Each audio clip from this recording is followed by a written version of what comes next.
Mechanic भाइयों, ये है BS6 की एक बाइक। काफ़ी सारे मैकेनिक भाइयों के माइंड में एक रेगुलर सवाल चल रहा है, चाहे वो कोई भी बाइक या स्कूटर हो। जब भी गाड़ी को स्टार्ट करते हैं काफ़ी इजीली स्टार्ट हो जाती है। अब इसके अंदर जो मेन प्रॉब्लम दिखता है कि गाड़ी रेस नहीं पकड़ रही है, पिकअप गाड़ी के अंदर नहीं ले रही है। तो पहले मैं गाड़ी को बंद कर लेता हूं और आपको मैं आज की इस वीडियो में बताऊंगा कि क्या ऐसा रीज़न है जब आपकी गाड़ी स्टार्ट होने के बाद पिकअप की समस्या करती है और कितने प्रकार से पिकअप की प्रॉब्लम उत्पन्न करवाती है और क्या ऐसा चेक करेंगे। कब हमें इंजन को चेक करना पड़ता है, कब थ्रोटल बॉडी को चेक करना पड़ता है, कब इसके इंजेक्टर को चेक करना पड़ता है, कब इसके फ्यूल पंप को चेक करना पड़ता है, सारी चीज़ें बताएंगे। तो वीडियो में बने रहिए, एक एक स्टेप आपको कवर करके बताएंगे। वीडियो काफ़ी ज़्यादा इंटरेस्टिंग एंड हेल्पफुल रहेगा। एक ही वीडियो में आपको पता चल जाएगा जब गाड़ी को स्टार्ट करने के बाद थ्रोटल खींचें तो हमारी गाड़ी पिकअप ना ले और गाड़ी बंद हो जाए, तो उस कंडीशन में हमें क्या चीज़ ऐसा चेक करना चाहिए। चलिए वीडियो को शुरू करते हैं और आपको एक एक स्टेप बताते हैं। पिकअप प्रॉब्लम को लेकर जब भी गाड़ी गैराज में आती है तो उसके अंदर आपको दो अलग अलग स्टेप यूज करना पड़ता है।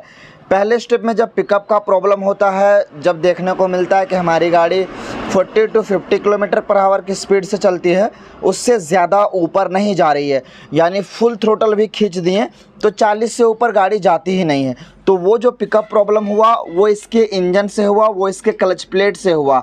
लेकिन दूसरा एक प्रॉब्लम होता है कि सेंटर स्टैंड पे हमारी गाड़ी खड़ी है, बट यहाँ पे जब पिकअप बना रहे तो हमारी गाड़ी पिकअप नहीं ले रही है। तो इससे क्लियर पता चल जाता है कि जब भी पिकअप के प्रॉब्लम को लेकर आए तो पहले आपको दो स्टेप को समझना है। पहले स्टेप में ये चीज़ चेक कर लेना है कि हमारी गाड़ी खड़ी गाड़ी में थ्रोटल लेने के बाद पिकअप प्रॉब्लम कर रही है या रनिंग गाड़ी में कर रही है। अगर रनिंग गाड़ी में कर रही है 40-50 और इसके जो 80-90 किलोमीटर पर आवर की स्पीड से गाड़ी हमारी नहीं चल पा रही है, तो उस केस में हम इसके क्लच प्लेट को चेक करेंगे। अब बिना इंजन ओपन किए, बिना क्लच प्लेट ओपन किए हम कैसे पता करेंगे कि क्लच प्लेट ख़राब है या नहीं, वो मेथड आपको पहले पता होना चाहिए।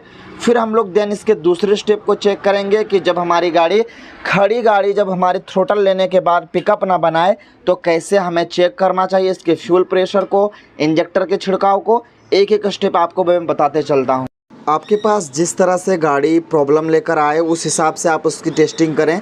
मैं सिर्फ दोनों प्रॉब्लम को आपको कवर करके बता देता हूं ताकि आपको आसानी से समझ में आ सके। और अभी मैं एक्सप्लेन कर रहा हूं स्प्लेंडर के अंदर आपके पास जो भी बाइक या स्कूटर आए, टेस्टिंग मेथड एकदम सेम होना चाहिए। पहले स्टेप में हम इसके इसका ऑयल लेवल गेज होता है इसे हम निकालेंगे और ऑयल की जो क्वालिटी होता है उसे चेक करेंगे और उसके स्मेल से हम ये जानेंगे कि क्या क्लच प्लेट ख़राब है या सही है। काफ़ी सारे मैकेनिक भाई इस चीज़ को लेकर काफ़ी कंफ्यूज हो जाते हैं कि गाड़ी हमारी मात्र 200 चली हुई है, 400 चली हुई है या अभी फर्स्ट सर्विस भी नहीं हुई, इतना जल्दी पिकअप का प्रॉब्लम आया तो क्लच प्लेट ख़राब हो ही नहीं सकता। बट जी नहीं मैकेनिक भाइयों, ये ज़रूरी नहीं, किलोमीटर के ऊपर डिपेंड करता ही नहीं। काफ़ी समय जो मैन्युफैक्चरिंग डिफ़ॉल्ट निकल आता है, क्लच प्लेट ख़राब निकल आता है। मैंने काफ़ी सारी गाड़ियों का अंदर 200 किलोमीटर ही क्लच प्लेट को रिप्लेस किया है, तो ज़रूरी नहीं है। तो पहला स्टेप क्या होना चाहिए, जब भी आपकी गाड़ी 40 किलोमीटर पर आवर की स्पीड से ऊपर ना जाए तो उस कंडीशन में आप इसके क्लच प्लेट को चेक करेंगे। अब उसके लिए तो इंजन ओपन करना बेवकूफ़ी है, तो उसके इंजन ऑयल के स्मेल से या फिर उसकी क्वालिटी से हम पता कर लेंगे कि क्लच प्लेट हाँ सही में ख़राब है या नहीं। तो अभी अगर देखा जाए तो मैं जिस तरह से इसके इंजन ऑयल को आपको दिखा रहा हूँ, इसकी क्वालिटी से और इसके स्मेल जिस तरह से मैं देख पा रहा हूँ, इसको सूंघ पा रहा हूँ, ये एकदम परफेक्ट है। इससे ये पता चल जाता है कि क्लच प्लेट ख़राब नहीं है। तो जब भी क्लच प्लेट ख़राब आपको साबित करना हो या इसे इंजन को ओपन करना हो तो पहले इंजन ऑयल को ज़रूर से ज़रूर जाँच कर लें।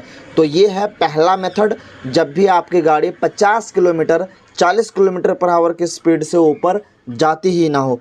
अब चलिए मैं आपको दूसरा स्टेप बताता हूँ कि इसके जब गाड़ी सेंटर स्टैंड में रहने के बाद थ्रोटल खींचते ही गाड़ी का भदभदाहट सा महसूस हो, गाड़ी के अंदर पिकअप ना ले रहा हो, जब आपको बहुत सारे ऐसे स्टेप चेक करना पड़ेगा।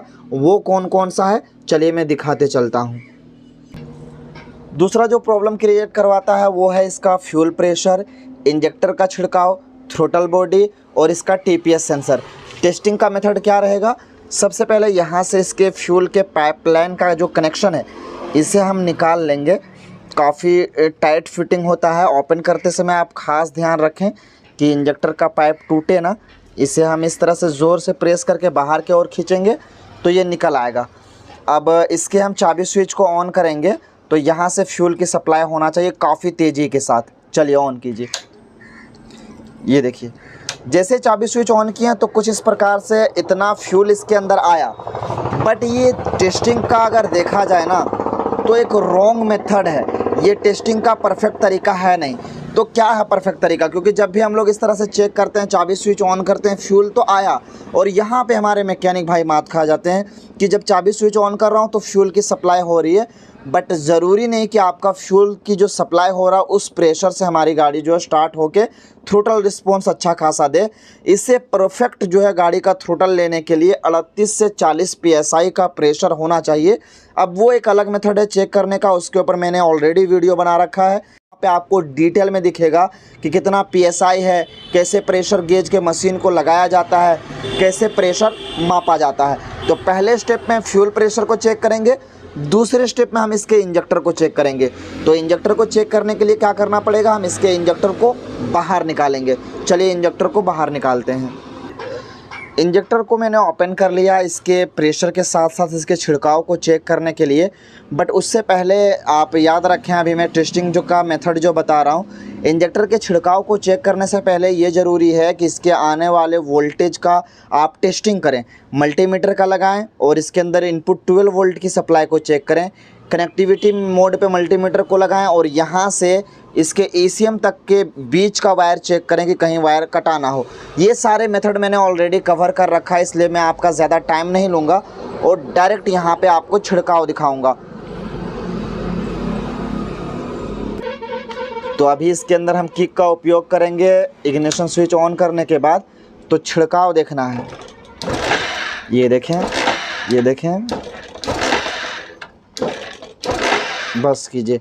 तो देख सकते हैं कि इसका जो फ्यूल पंप भी काम कर रहा है, इसके इंजेक्टर का छिड़काव भी आपको चेक करना है।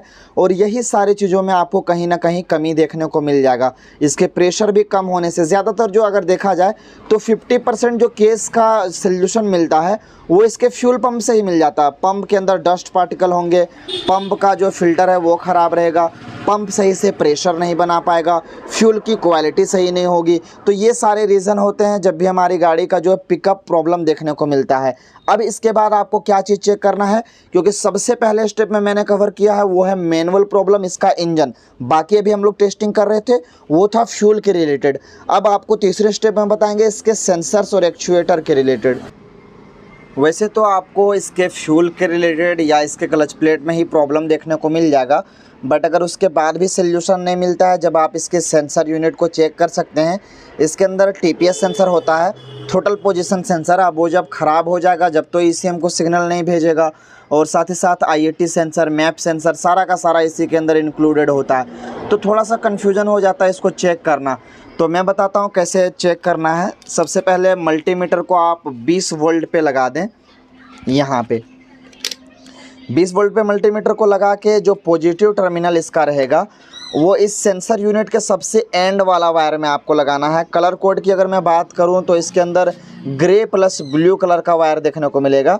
एक वायर यहाँ लगा देंगे और दूसरा वायर इसका कहीं से हम ग्राउंड इसे प्रोवाइड कर देंगे। 5 वोल्ट का इनपुट इसके अंदर आता है, ये देखें परफेक्ट इनपुट इस पे के अंदर मिल रहा है। तो ये इसका हो गया इनपुट सप्लाई कि ECM से इसका परफेक्ट इनपुट सप्लाई मिल रहा है, 5 वोल्ट का इनपुट। अब इसका रेजिस्टेंस चेक करना होता है कि कैसे ये TPS सेंसर ख़राब है या सही है, उसको कैसे चेक करना है चलिए मैं बताता हूँ। इसके लिए हमें इसके सेंसर यूनिट को बाहर निकालना पड़ेगा और इस सेंसर यूनिट की जब भी टेस्टिंग करें उसके साथ साथ आप थ्रोटल बॉडी भी क्लीन कर दें। ये मेथड जब भी आप उपयोग में लाएंगे 100% आपका पिकअप का प्रॉब्लम जो है सॉल्व होगा ही होगा। चलिए मैं इसकी टेस्टिंग बता देता हूँ कैसे इसे चेक किया जाता है। इसका सेंसर यूनिट मैंने निकाल लिया है इस वाले जगह से इसकी टेस्टिंग करने के लिए। तो कुछ इस प्रकार से ये लगा रहता है, आप समझ सकते हैं। और निचला जो सबसे पिन है वो इसके इनपुट सप्लाई के लिए आता है 5 वोल्ट। अब इसका जो इसके सेकेंड और थर्ड नंबर का जो पिन है, बाकी उधर 2 नहीं बता रहा हूँ, वो तो IAT और इसके मैप सेंसर का है। बट ये जो 2 पिन है ना, ये इसके TPS सेंसर के लिए काम करता है। इसी दोनों पिन पे हम इसके अंदर लगाएंगे मल्टीमीटर को और रीडिंग हमें देखने को मिलेगा। कौन सा पिन मैं अभी आपको दिखा देता हूँ। ये इसके इनपुट वोल्टेज के लिए हो गया। तो इस पे एक पिन लगाएंगे और दूसरा इस पे पिन 2 और पिन 3 पे। टीपीएस सेंसर को चेक करने के लिए हम इसके मल्टीमीटर को 200 ओहम पे लगाएंगे और इसके अंदर हमें रीडिंग के अंदर जो है फ्लक्चुएशन देखने को मिलेगा। चलिए मैं इन दोनों पिन को काफ़ी अच्छे से कनेक्ट करता हूं और आपको दिखाने की कोशिश करता हूं।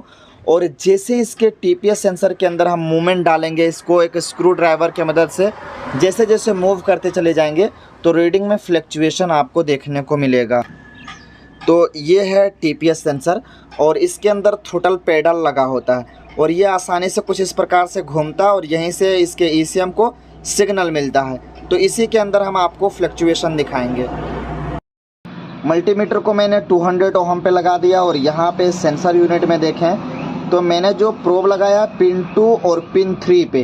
अब हम क्या करेंगे कि इसके सेंसर यूनिट में जो बदलाव करेंगे, थोड़ा सा फ्लक्चुएशन डालेंगे। चलिए डालिए।